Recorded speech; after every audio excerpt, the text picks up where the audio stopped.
Hi, this video demonstrates the functionality of our app Participate. Before we get started, let's show you what each of these screens are running. Here we have Genymotion running our instructor app. Here we're running the student app on a Nexus 7 physical device. And finally, this monitor is a view to our data store. To show you a little bit about that, we have 5 sections, different entities in our data store. Instructor and student and course should be pretty self-explanatory. Class event is an entity that is created every time an instance of a class takes place.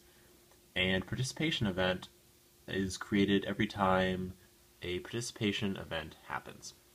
You can see right now that class event, course, instructor, all of these only have one entry right now. A null entry that just makes sure that these categories appear in that list. They don't really affect the functionality of our app. Okay, let's get started. Let's make an account since we don't have one already.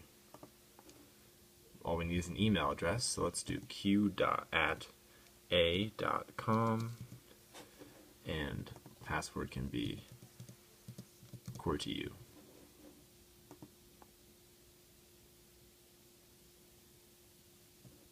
Great. We can try immediately tracking a class, but it tells us that we haven't added any yet, and that we need to by going to Options. Similarly, we can try going to Statistics, but it tells us we can't view any stats because we don't have any classes to view stats for. Makes sense. We should also note right now that the data store has been updated to include our new professor or instructor whose email is q@a.com. Okay, so we needed to add a class, right? Let's go to Options, My Classes. It tells us we don't have any yet. So let's make one called CS160. We could try adding immediately, but we need to check at least one day of the week. Okay, let's check them all for fun. And the ending time has to be after the start time. Okay, let's make it from 10 to 11. Finally, this little option here allows us to receive reminders at the beginning of each class that tell us that we need to track participation. We've enabled it here. Now we add the class.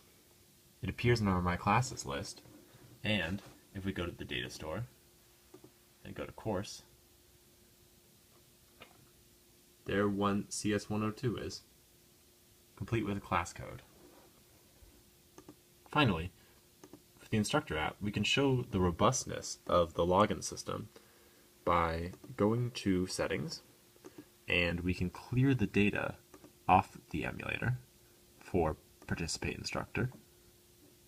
Let's do that right here. Great. And we can go back to the instructor app, which doesn't remember us right now, but if we put in our credentials of q@a.com with QWERTYou,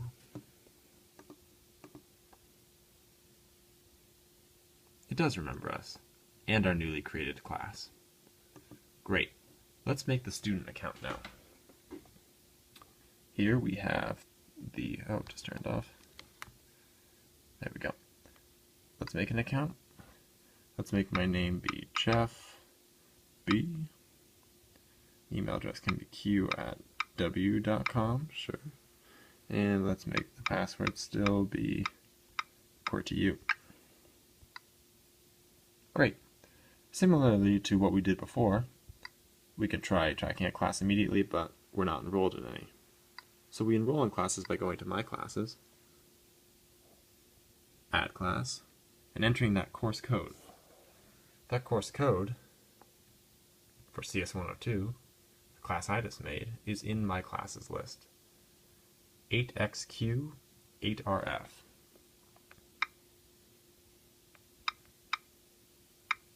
Oop.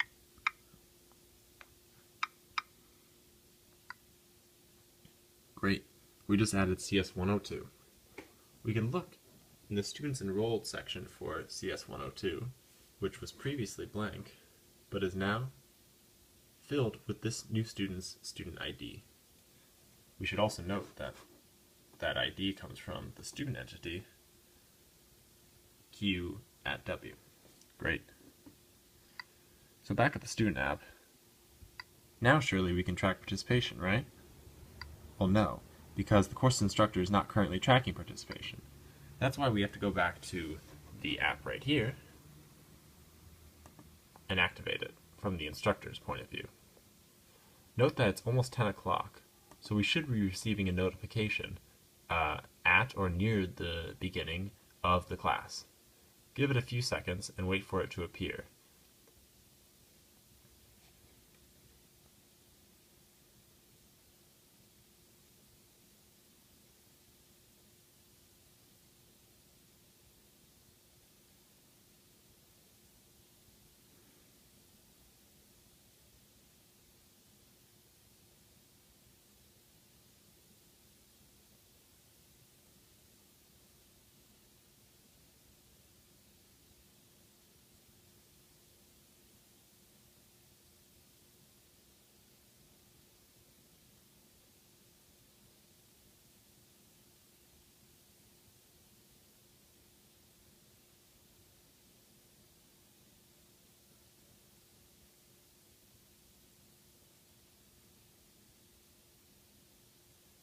Great. The notification only appears 30 to 40 seconds after the app has passed a time when you should be tracking participation but haven't yet. Here the notification allows you to click the logo to begin tracking participation. That's great and really helpful, but luckily we remembered, so we don't need to use it. We can finally now start tracking participation as instructor by clicking CS102. Tracking is now open, so students can they can begin tracking themselves. We can do this by hitting this button and hitting CS102. Once we do that, it will start listening for us and our voices. So I'll do an experiment by not saying anything and showing you that just because a student is tracked doesn't mean they get participation.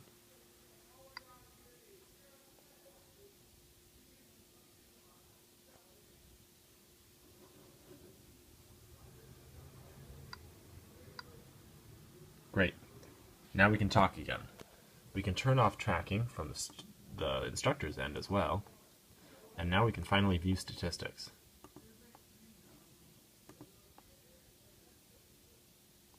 Not very interesting. We knew Jeff B was in the class, and we knew he didn't participate.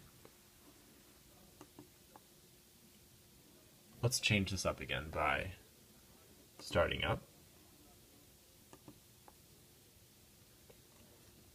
And on the student's end, tracking. This time, I'll talk and try to get us a participation point.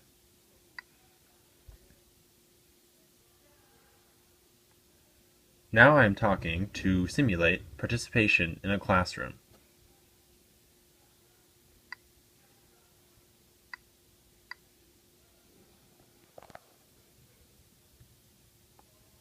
Let's end tracking once more from the instructor's view, and once more view some statistics. There, Jeff B was counted as having talked once. That's great. Okay, so all we have to show now is the filter dates feature. But to do that, we need to change the day of the device to simulate the event of perhaps another class happening on another day. We do that by going to date and time, and let's pick, a Friday. Great.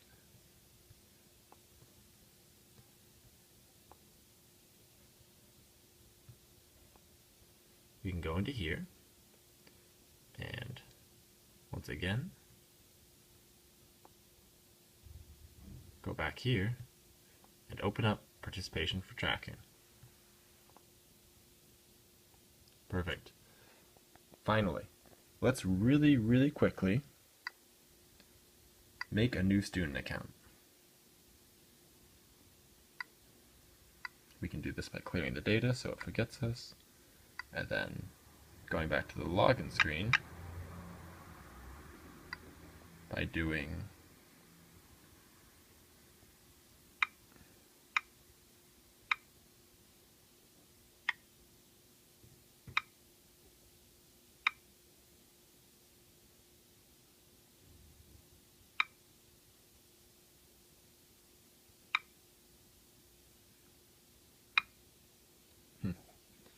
this doesn't matter.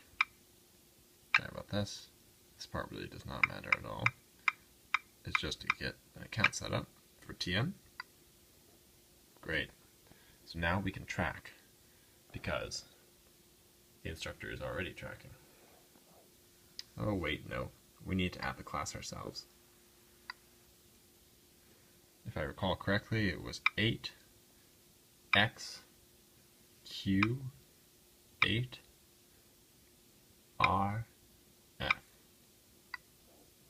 Okay.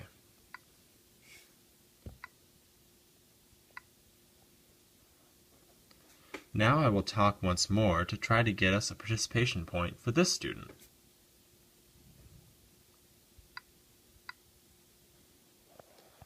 Finally, going back to the instructor, we can stop tracking participation, go to Options, go to Statistics, go to CS102, and see that TNC has joined Jeff B on the participation list. Great. So let's use that filter dates feature that I was telling you about. By hitting filter dates, it brings you to a calendar view screen. This screen allows you to go through the days in which you had class. The ones that are grayed out are the ones you didn't have class on. The blue ones are the ones you did and are currently being counted in the count. That's why we have classes on blue days will be included. So let's take out the one we just found with TN, set the filter, and now Jeff is just left. We can do that for any combination of days, including no days at all. Those are the 3 tasks that we have solved: remembering to track participation, tracking participation, and viewing long-term statistics via calendar view. Thanks for watching, and have a great summer.